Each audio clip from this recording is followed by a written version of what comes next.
కాళేశ్వరంలో భాగమైన మేడిగడ్డకు సంబంధించిన కేసు నిన్న జయశంకర్ భూపాల్పల్లి జిల్లా కోర్టులో విచారణ జరిగింది. దానిలో భాగంగానే ఆ కేసుకు సంబంధించి కూడా మాజీ ముఖ్యమంత్రి కేసీఆర్‌కి నోటీసులు మరోసారి పంపించినట్టు కూడా తెలుస్తా ఉంది. రాజలింగమూర్తి సామాజికవేత్త తను ఏదైతే మేడిగడ్డకు సంబంధించి 2 పిల్లలు కుంగిపోవడం అంశం పైన ఆ ప్రాజెక్టుకు సంబంధించిన విషయాలపైన ఎంక్వైరీ చేయాలని పిటిషన్ దాఖలు చేయడం జరిగింది. దాంట్లో భాగంగానే ఏకసభ్య కమిషన్ ద్వారా ఆ విచారణ జరుగుతున్న నేపథ్యం కూడా మనకు తెలిసిందే. అయితే దానికి సంబంధించి కూడా ఇప్పుడు కొంత తెరపైకి వస్తా ఉన్న నేపథ్యం కనబడతా ఉంది. రాజలింగమూర్తి హత్య కేసు కావచ్చు, దానికి సంబంధించిన అంటే తన మరణం తర్వాత కూడా ఈ కేసు అలానే ముందుకు చట్టపరంగా వెళ్ళాలి అన్నట్టుగా హైకోర్టు చెప్పడం జరిగింది. దాంట్లో భాగంగానే అక్కడ జరిగిన ఏదైతే ఆ కుంగిన పిల్లలకు సంబంధించి కావచ్చు, అక్కడ కమిషన్స్ కావచ్చు ఏవైతే ఉన్నాయో వాటికి సంబంధించి కూడా గత ప్రభుత్వం అంటే బీఆర్ఎస్ ప్రభుత్వంలో ఉన్న కీలక నేతలు పలువురికి మరి నోటీసులు ఇవ్వడం అయితే జరిగింది. హరీష్ రావుకి కావచ్చు, కేసీఆర్ కావచ్చు. అయితే గతంలో కేసీఆర్‌కి ఆ పిటిషన్ పంపించినప్పటికి కూడా తనకి అందకపోవడంతో మరోసారి కూడా తనకి నోటీసు పంపించినట్టు కూడా తెలుస్తా ఉంది. నిన్న సాయంత్రం మాజీ సీఎం కేసీఆర్ ఇంటికి వెళ్ళి దానికి సంబంధించిన నోటీసులు కూడా ఇచ్చినట్టు కూడా తెలుస్తా ఉంది. అయితే ఎందుకు కుంగింది? దేనివల్ల కుంగింది? అక్కడ జరిగిన అవినీతి ఏంటి? అసలు అక్కడ జరిగిన అవినీతి వల్లనే కుంగిందా? అసలు ఏంటి అనేది కూడా విచారణ జరుగుతున్న పరిస్థితి అయితే కనబడతా ఉంది. ఇటు కాంగ్రెస్ ప్రభుత్వం కూడా కొంత సీరియస్‌గా తీసుకున్న నేపథ్యం అయితే కనబడతా ఉంది.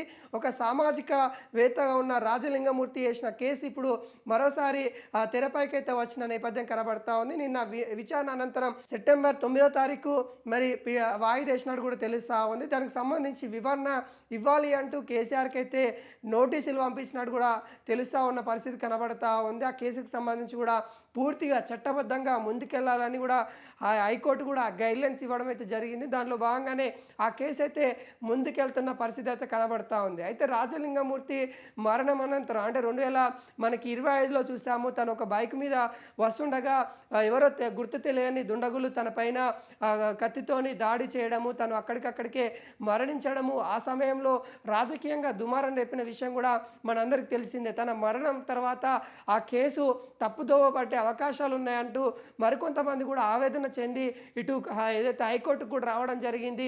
హైకోర్టులో కూడా ఆ కేసును యథావిధిగా వెళ్లాల్సిందే అన్నట్టుగా కొంత సూచనలు అయితే ఇవ్వడం జరిగింది. దాంట్లో భాగంగానే మరి జయశంకర్ భూపాల్పల్లి జిల్లా కోర్టు మాత్రం నిన్న విచారణ అనంతరం మరి మరోసారి మాజీ ముఖ్యమంత్రి అయిన కేసీఆర్‌కి నోటీసులు పంపించినట్టుగా తెలుస్తూ ఉంది. దీనిపైన కూడా కొంత సీరియస్‌గా వెళ్తూ ఉంది. దీనిపైన కూడా ఏకసభ్య కమిషన్ ఏర్పాటు చేసి దానిలో భాగంగానే విచారణ చేస్తూ ఉన్నారు. 2 పిల్లర్లు తక్కువ సమయంలో ఏదైతే వాళ్ళకి ఎల్ఎన్‌టీకి సంబంధించిన ప్రతినిధులు ఎవరైతే ఉంటారో వాళ్ళకి ఒక ఒప్పందాలు అంటే ప్రభుత్వానికి ఆ సంస్థకి ఒక ఒప్పందాలు అయితే ఉంటాయి. ఆ ఒప్పందాలు ఇంకా అంటే వారంటీ అయితే ఏదైతే ఉంటుందో దాన్ని ముగియ ముందుకే మరి అక్కడ 2 పిల్లర్లు కుంగిపోవడం, దాని మొత్తం కూడా ఎల్ఎన్‌టీ సంస్థనే బాధ్యత వహించాల్సింది అన్నట్టుగా గతంలో పేర్కొనడం జరిగింది. కాకుంటే అప్పుడున్న ప్రభుత్వము వాళ్ళ మధ్యలో ఉన్న ఒప్పందాల వల్లనే అది మళ్ళీ తిరిగి పునరుద్ధరించలేకపోయారు అనేది కూడా ప్రధానంగా ఆరోపణగా ఉన్న పరిస్థితి కనబడతా ఉంది. అయితే దీనిపైనే కొంత కోర్టు అయితే సీరియస్‌గా వాదనలు అయితే జరిగినట్టు కూడా కనబడతా ఉంది.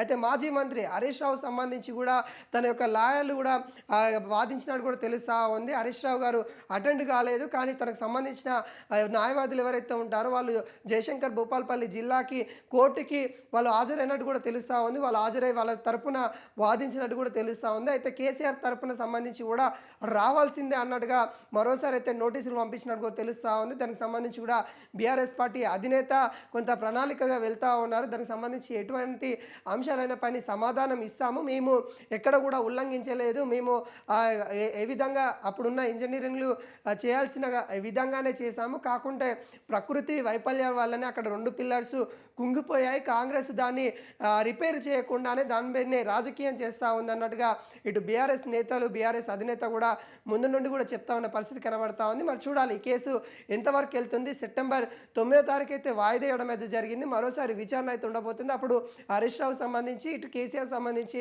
ఇద్దరు న్యాయవాదులు కూడా వాదించే అవకాశాలు అయితే కనబడతా ఉంది.